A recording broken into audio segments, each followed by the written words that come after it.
Hello again. The removal of Burkina Faso President Kabore by the military has sparked celebration among anti-government protesters. The soldiers had reportedly become unhappy with Kabore's government for failing to provide adequate support in an increasingly deadly fight against jihadist insurgents. Meanwhile, the world has expressed concern after what is now the fourth military coup in West Africa and Central Africa in the past year. Africa analyst Dr Emmanuel Matambo joins us for some insight on the latest developments in West Africa. Thank you very much, Dr Matambo, for joining us this afternoon.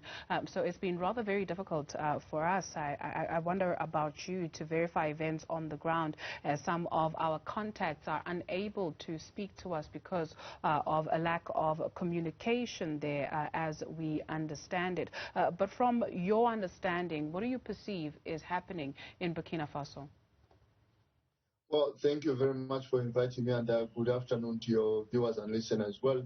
What is obtaining at the moment is really a state of suspension because no one really knows the whereabouts of the presidents. Those have not been confirmed. Some people are speculating that he is being held at the Salunge barracks, where actually some of the people who have been indicted in the murder of the former president Thomas Sankara are being held. So that is just speculation on the ground, and as you have rightly put it, whilst Wi-Fi and other internet networks are working, mobile telecommunication has been severely restricted. So it is really difficult to pin down exactly what is happening. But of course, what is not in doubt is the fact that there has been a coup that has happened. The whereabouts of the president are not yet known. But that has to be taken in a broader context of how Burkina Faso and West Africa in particular, not West Africa in general, has failed to cope with the insurgents of jihadist extremists. And that's just it. On your last point, this is happening in the regional economic community of ECOWAS, which is very strong to condemn such incidents as we saw happening with Mali and them imposing sanctions on the country. That so many coups are unfolding in West Africa should tell us what, really? Well, what this should tell us actually is that a lot of African countries are ready to actually flout the Lomé Declaration, because in the year 2000, the then Organization of African Unity came up with the Lomé Declaration, which said that after the Cold War period, Africa should move towards the democratic kind of ethos where people that serve in government serve at the invitation of those that they govern. And because of that, the OAU said that they would not be recognizing people who gain and exercise power undemocratically, especially through the barrel of the gun rather than the ballot.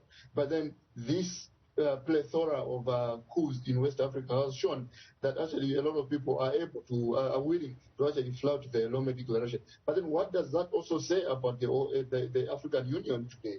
It says that whilst they are swift in condemning coup d'etats, they should also be very, very proactive when it comes to governments serving accountably to their people. Now, we should understand that at the time when President Roch Kabore was coming to power in 2015, he actually was the Minister of Defense. But what has happened since then? We have seen that there is a deepening of military jihadist insurgencies in Burkina Faso, despite the president having held a very crucial portfolio, one that was supposed to stem the tide of jihadists. So we see that even the people that were celebrating on the streets yesterday, they just showed how disillusioned the people have become with President Kabore, even though he was democratically elected and re-elected in November 2020. So those are some of the things that should be put in context. Of course, we should echo the sentiment of ECOWAS that this is an unconstitutional gain of power. But then we should also make sure that what is happening in Burkina Faso does not spill over, because when ECOWAS put up those sanctions against Mali, what did Guinea do? Guinea itself, that had a coup d'etat, they almost immediately went to rush to the defense of Mali. So we shouldn't have a clique of people who are governing West Africa democratically, because it is a very crucial region of the African continent. Interesting point you raise. Dr. Matambo, you speak of the country of Thomas Noel Sankara. That which happened to him in 1987 is playing itself out in 2022. What does this tell us about the perceived progress of this continent? Well, the continent has made very fitful progress, unfortunately. But by and large, especially in sub-Saharan Africa, it is now obviously the rise of Boko Haram in Nigeria, the rise of Al-Qaeda-affiliated jihadists in the rest of the region, in Mali, in Chad. This also goes back actually to the time when Muammar Gaddafi was removed from power in 2011, because his death actually removed a hold over Libya. And since then, there has been a streaming of uncontrolled small arms actually between Libya, Chad, Mali, and now we are seeing that happening in Burkina Faso. So the continent has really struggled to cope on the security issues with the rise of terrorism. And we should make sure, we should be actually warned as Africans that if we do not provide gainful employment, especially for the continent's young people, then we should expect that a lot of them will be conscripted into sectors such as the jihadist movement that actually promise them that what has been happening, the democracy that was promised after the Cold War, has not worked. So they are now seeking alternatives. So the continent will actually struggle to cope with instability in as much as we do not provide gainful employment for the young people.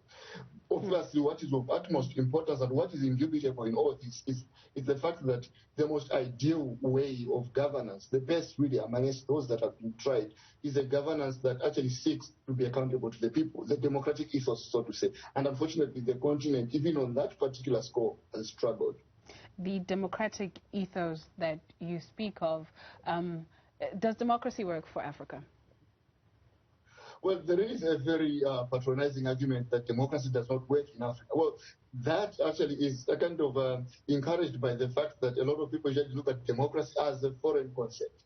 Now, democracy as a name, yes, it carries some connotations of the liberal democracy and the West. But when it comes to accountable governance, I think Africans really want accountable governance. And that has always happened even in the past when African kingdoms were breaking up and new ones were mushrooming. It is because people either voted by deposing leaders that were not accountable to the citizens, or they voted with their feet. They simply left. And we have seen that has been happening elsewhere on the continent. So yes, democracy does work for Africa. It has worked in countries such as Botswana. It has worked in countries such as South Africa, just to a measurable degree. But what Africans are most interested in, especially the youthful generation, is that they are no longer being impressed by those who say, no, we fought against colonialism.